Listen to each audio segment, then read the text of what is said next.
Welcome to Fun and Games Side Quests. Every episode is a different host sharing a video game they love and why they love it.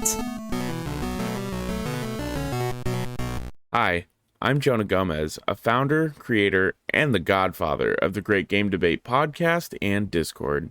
I'm also the primary editor for the Great Game Debate podcast. Today, I'm bringing my favorite Zelda game to SideQuest, The Legend of Zelda: Wind Waker. Wind Waker released in North America March 24th, 2003, and was released on the Nintendo GameCube. The game was re-released September 20th, 2013 on the Wii U. Nintendo, please bring this to the Switch. Wind Waker follows games like Ocarina of Time and Majora's Mask with a 3D approach to visuals and gameplay style, while still having its own personality and charm. Wind Waker brings a few first-time features to the Zelda series, like having a cel-shaded art style that gives the game a cartoon/anime look. Another unique trait of this game is, instead of a sprawling landscape, Link traverses several different islands through a vast ocean along with his companion on this epic quest, the King of Red Lions, a mysterious talking boat that has a lot more to do with the world than you would first expect. Toon Link is the star of this adventure. With his cartoony art style, you get more over-exaggerated facial expressions from Link that is the true voice of the silent protagonist. Link shows so much more personality and character in this game than he does in previous and honestly future Zelda games. The game opens with Link waking up in a watchtower on his homeland of Outset Island. There, you get to meet Link's sister and grandmother. After Link sees someone fall into the Forbidden Forest on the island, he proceeds to rescue them. After a successful rescue, Link finds his sister getting swept away by a giant bird who mistakes Link's sister for the very person he had just rescued, a pirate captain named Tetra. Tetra and her crew know where Link's sister is being taken, to the Forsaken Fortress, a gloomy fortress floating in the ocean filled with monsters, spotlights, and cannons that line the walls. On a stealth mission, Link gets launched into the Forsaken Fortress, where he has to stealth his way through to try and rescue his sister. When Link finds a cell where his sister is being held, the giant bird sweeps down, picks up Link, and flings him out to the ocean, where the King of Red Lions finds him, and the adventure begins. Throughout the journey, you begin to acquire an arsenal of weapons and items that you collect through various means, such as finding them in dungeons, receiving them from friends, or even earning enough rupees to buy them.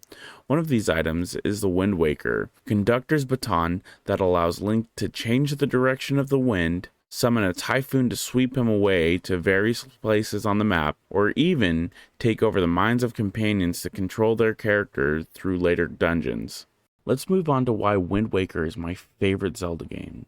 This was the very first game that I got for my GameCube, and the first Zelda game that I finished on my own without tutorials or the help of family and friends. While I struggled with not having a memory card for the first week of owning my GameCube and Wind Waker, I accidentally turned this game into a roguelike experience that made 8-year-old Jonah very frustrated.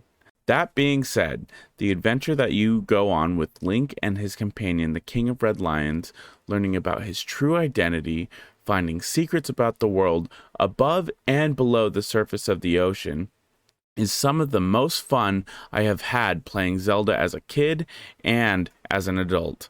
From side quests, wink wink, to exploration, this game is full of fun and exciting mysteries.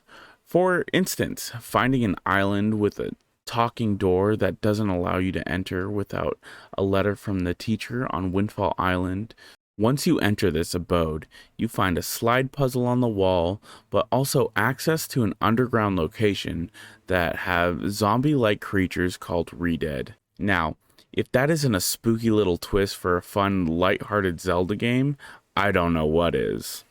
Alright, I've talked a lot about things that I like, but by no means is this a perfect game. In the original, every time you wanted to sail to a new location, you would have to stop, pull out the Wind Waker, play the song to change the wind, and then set sail again. There's also the Triforce Quest, where you have to find different treasure charts to find all 8 pieces of the Triforce of Courage. While this might not sound that bad, you have to find the charts for each piece, then find enough rupees to get the charts decoded individually by Tingle, then you are allowed to go on the treasure hunt. While these are 2 of my major complaints, they are resolved in the HD version of the game. With the Swift Sail, that allows you to move 1.5 times the speed and not having to change the direction of the wind, it's pretty nice.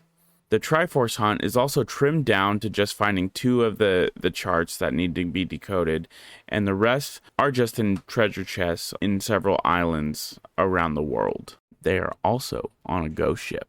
The Legend of Zelda Wind Waker will take you about 25.5 hours to beat for the HD version, and is a fun and colorful journey that I hope you get to take part in.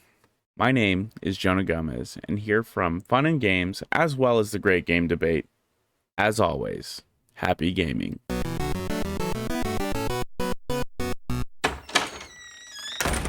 Hey, Oh, hey, Jeff. what's going on, guys? Oh, talking about Superman. Oh, cool. I could talk about Superman. I could talk some more about Superman. We know. I'll bet a few people would want to get in on this. I'm down. You know it. That sounds like fun. I'll do it. Cool, let's do it. We can call the show Men of Steel. And you can find it at certainpov.com. Or wherever you get your podcasts. Yay.